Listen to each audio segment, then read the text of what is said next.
I sort of start from the realization that we are moving into what I call a global public forum, and that's a high-sounding name for something that's really very practical and very serious. And that is the need for information and knowledge and ideas about issues that are distinctively global in nature. And of course we know the great ones that we talk about all the time: climate change and extreme poverty and issues of security and economic regulation and many, many more. And we are now facing, as a world community, a number of issues that require us to have information and ideas and knowledge to be able to address them.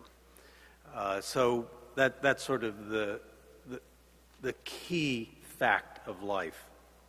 I think the second thing that's really important about a global public forum concept is that we're now in a world where censorship anywhere can mean censorship everywhere. That's the way I try to put it. So the world has very different views about the scope of free speech.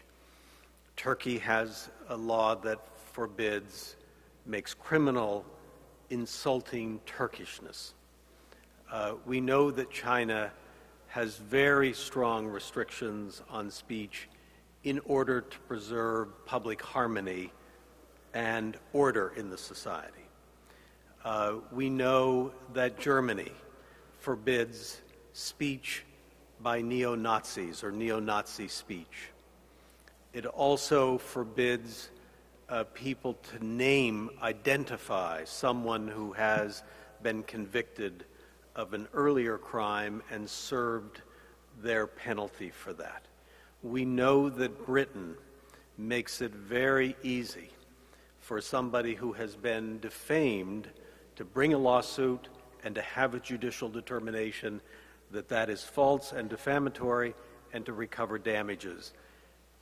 We also know that if you publish something now by putting it on the internet in one country, say this country, you then are at risk of being held to have published it in other places around the world and therefore to be subject to their restrictions on speech. That means that as we sit down to write things, whatever it is, books or articles or opinions, we are going to have in our minds, will this lead to some kind of legal action against me in another country? And you may not be so concerned about that in one sense, but at some point you may want to travel to that country. Or at some point the people who have gotten the judgment against you may come to this country in order to enforce it. It is a very serious matter. So there are very different perceptions and conceptions of what freedom of the press and free speech mean around the world. And at the moment when we need more and more discussion, we are at risk of having those very different conceptions play out in the classic form of censorship. Consider a statement a few months ago by Harold Furtgott Roth, a former FCC commissioner. He wrote, "Direct government support of journalism is a foreign concept." The Soviet Union had Pravda and Izvestia, news outlets that supposedly competed with one another to add insult to the injury of the absence of a free press. Every repressive regime in the world today controls some part of its national media and censors the rest. From government subsidy of journalism, the commissioner moved straight to Pravda. Do not pass go, do not collect $200, go directly to jail. But the question, it seems to me, is not what repressive regimes do with government subsidies, but with what democracies do with government subsidies. I don't have to tell Lee this. His book pays attention to the BBC, for example, and the world-class success of public funding through the television license fee in the UK of this extraordinary institution with an annual budget of $6 billion and an international influence second to none. What's the lesson here? For Lee Bollinger, part of the lesson is that you can have government subsidy and not lose freedom of the press. But also for him, it is that the U.S.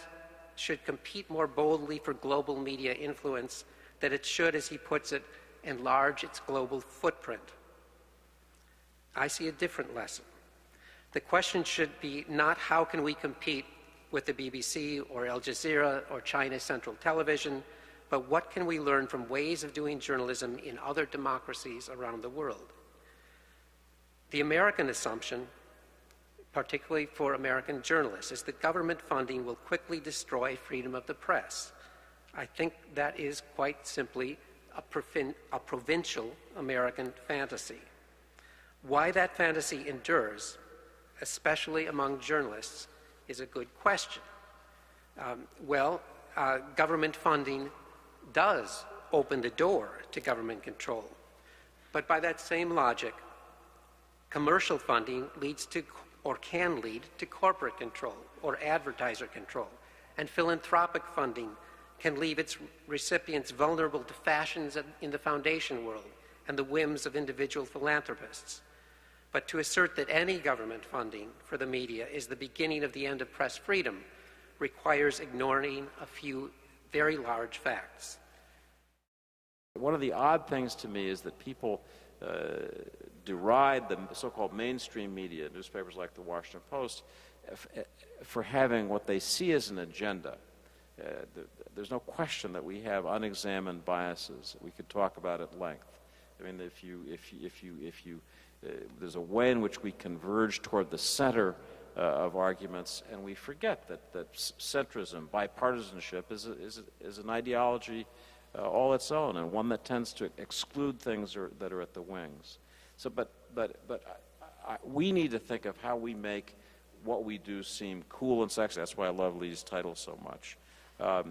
We need, I think, to be very wary of some of the sources of funding that are proposed to us in this hour of crisis. And as Lee knows, this is an area where I do disagree with him. I think that for media that both at home and abroad is perceived already too much as embedded with the government, as having in effect taken sides.